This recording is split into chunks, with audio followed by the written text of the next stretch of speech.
Hi అన్న, మీ పేరు? నా పేరు బోయిడ్ రాజా అన్న, ఇప్పుడు బయట చూసుకుంటే యూట్యూబ్లో చూసుకున్నా, ఇన్స్టాగ్రామ్లో చూసుకున్నా, ఏ సోషల్ మీడియాలో చూసుకున్నా ఆ లేఖ్య చిట్టి పికిల్స్ వినిపిస్తుంది. అవును. సో ఏం చెప్తారన్న దాని గురించి మీరు? అది ఒకప్పుడు చాలా ఫేమస్గా వెళ్ళి పాపం ఆడబిడ్డలు సంపాదించుకుంటున్నారులే, చాలా బాగుంది. ప్రతి ఒక్కరు కూడా ఆడపిల్లలకు సెక్యూరిటీ కావాలి, సంపాదన కావాలి. ఫస్ట్ ఇంటికాడ ఏదో తల్లిదండ్రులు అడిగి లేకపోతే అన్నదమ్ములు అడుక్కునే కంటే కూడా వాళ్ళ కాళ్ళ మీద వాళ్ళు నిలబడాలని ప్రతి ఒక్కరూ కూడా కోరుకోవాలి. అలాగే వీళ్ళ విషయంలో నేను గమనించింది ఏంటంటే బాగానే వీళ్ళు పాపులర్ అయ్యారు. కొంచెం ఫేమ్ వచ్చిన తర్వాత వాళ్ళు మరి ఏమైందో, గర్వం పెరిగిందో మరి ఏంటో తెలియదు, అనవసరంగా ఒక ఇద్దరిని అందరూ ఎక్కువ రేటు కొనేటోళ్ళు ఉండరు. కొంతమంది ఆర్థికంగా వెనకబడిన వాళ్ళు ఏంటంటే తక్కువకి వస్తే బాగుంటుందని ఆలోచనలో ఉంటారు. మరి అలాంటి వ్యక్తులు అడిగినప్పుడు కరెక్ట్గా సమాధానం చెప్పకుండా తలపొగరికి మాట్లాడితే రేపొద్దున్న ఇలా ఆడపిల్లలను ప్రోత్సహించే వాళ్ళు చాలా ఇబ్బంది పడతారు.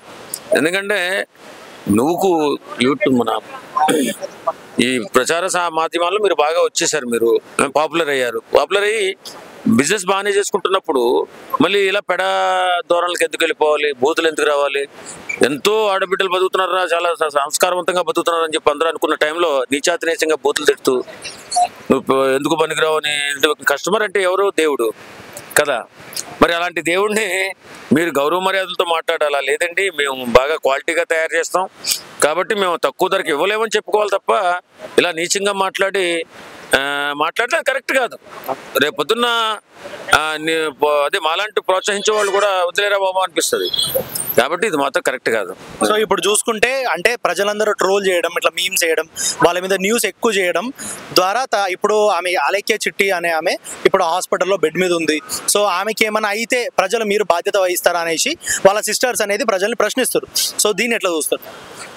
ఇప్పుడు జరిగింది ఏదో జరిగిపోయింది, వాళ్ళు ట్రోల్స్ గురయ్యారు కాబట్టి ఇక్కడ నుంచి వదిలేసి వాళ్ళ బ్రతికేదో వాళ్ళ బ్రతికేలాగా ఉండాలి తప్ప నీచంగా మాట్లాడకూడదు వాళ్ళ పట్ల.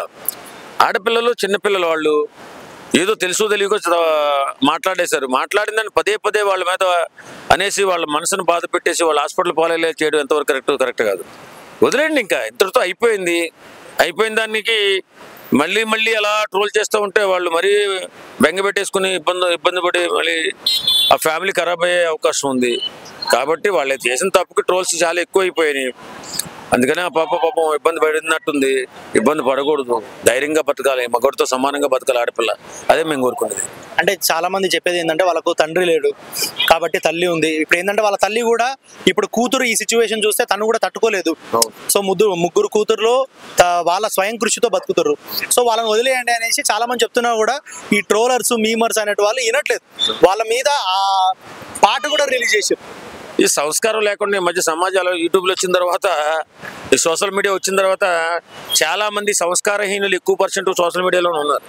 ఎందుకంటే ఒక సంఘటన జరిగినప్పుడు దాన్ని ఖండించిన తర్వాత, దాన్ని అలా చేయకూడదమ్మా అని చెప్పిన తర్వాత పదే పదే అలాగే మాట్లాడుతూ వాళ్ళని క్యారెక్టర్ అసాసినేషన్ చేసి వాళ్ళు ఏదో బతుకుతున్నట్టుగా చాలా మంది చెప్తున్నారు.